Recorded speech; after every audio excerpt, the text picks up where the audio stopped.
Some people walk through life surrounded by noise, laughter, messages, invitations.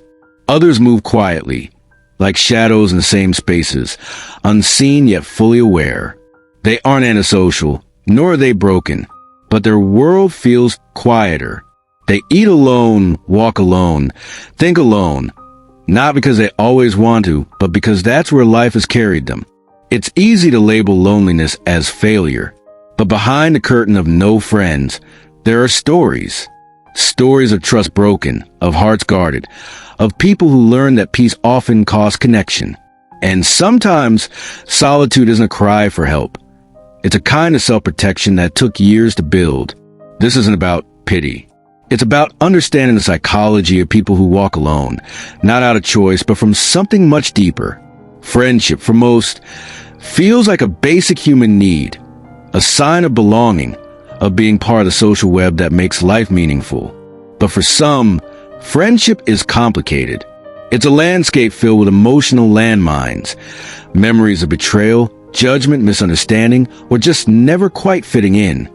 Psychologists often remind us that humans are wired for connection. Our brains release oxytocin, the bonding chemical, when we trust, laugh, or feel accepted. So when someone doesn't have friends, it's not just a social absence.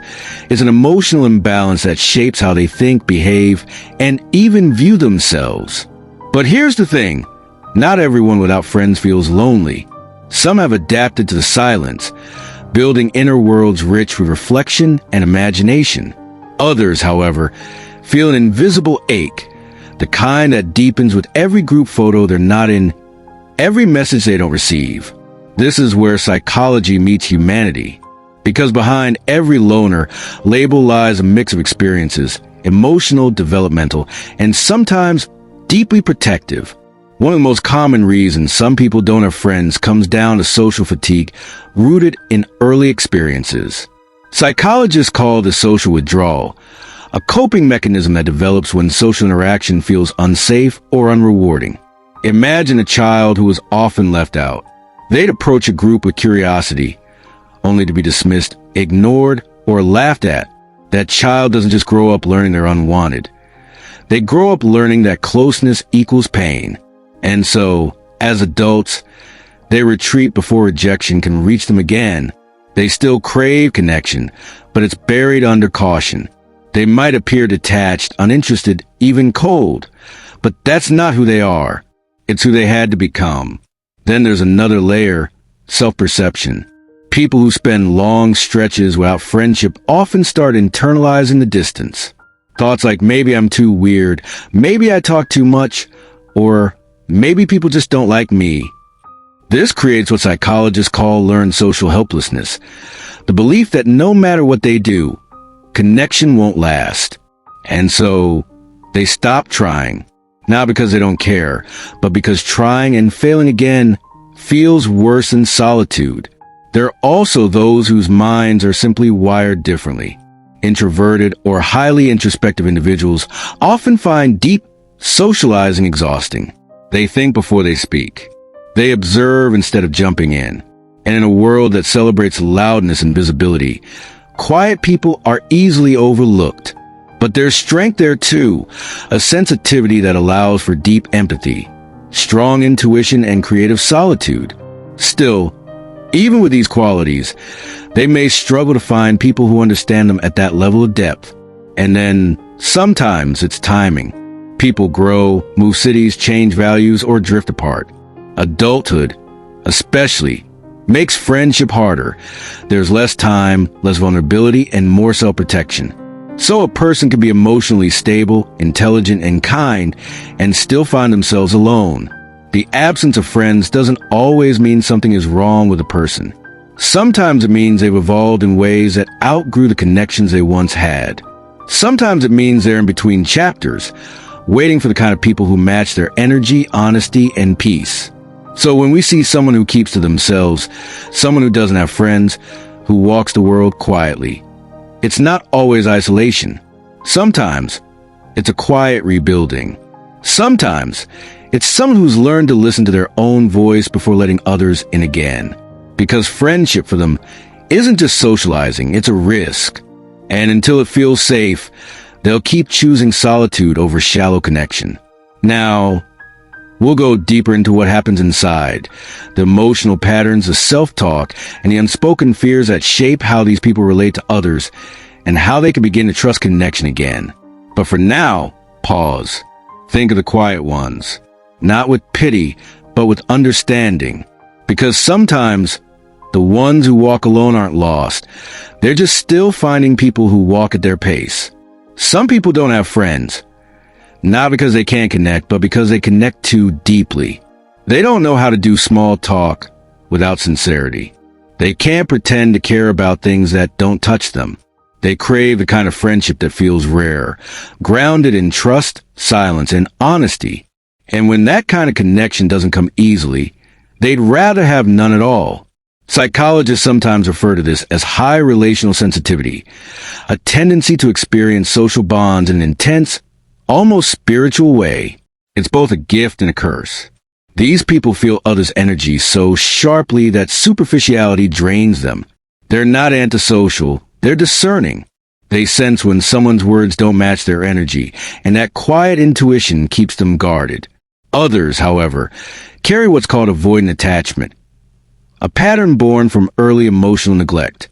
Maybe they had caregivers who were physically present but emotionally distant. They learned early on that closeness leads to disappointment. So as adults, they may long for friendship, but subconsciously push people away the moment connection feels too real. Their silence is a rejection. It's protection.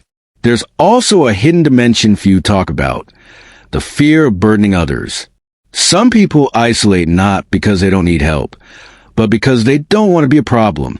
They've been the strong one for too long, the caretaker, the listener, and when it's their turn to speak, they feel guilty. So they stay quiet. They convince themselves their loneliness is easier than risking someone else's discomfort.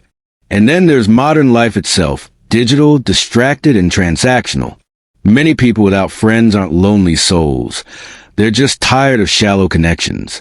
They've seen what passes for friendship online, competition, comparison, performance. They want something real, something safe. But real takes time.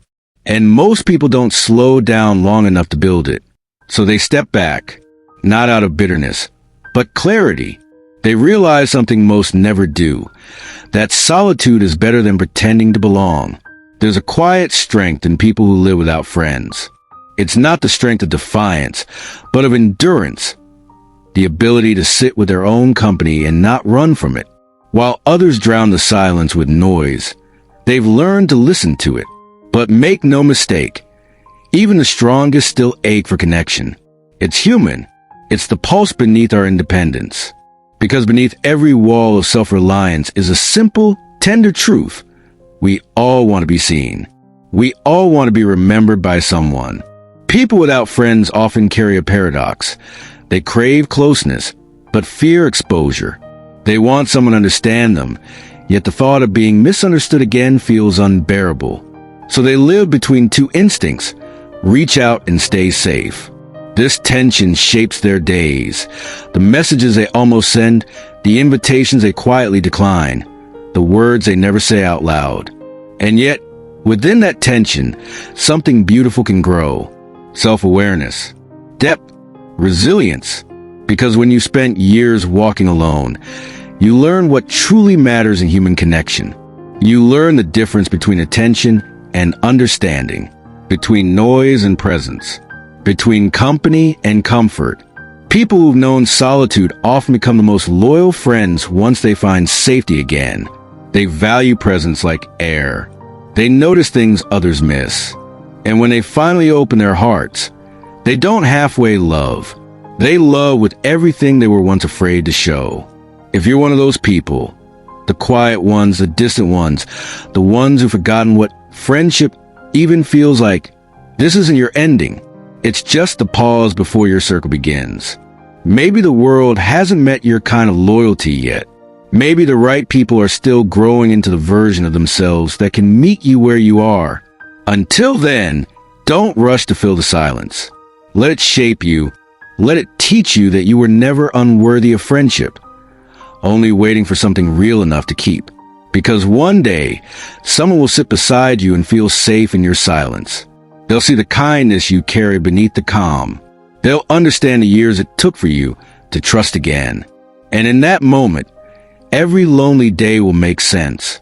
So take heart. Solitude doesn't mean you fail to belong. It means you've been preparing to belong authentically. If this spoke to something in you, stay a while, reflect, share this with someone who might need to hear it. Because even when we walk alone, understanding connects us. And maybe that's where friendship truly begins.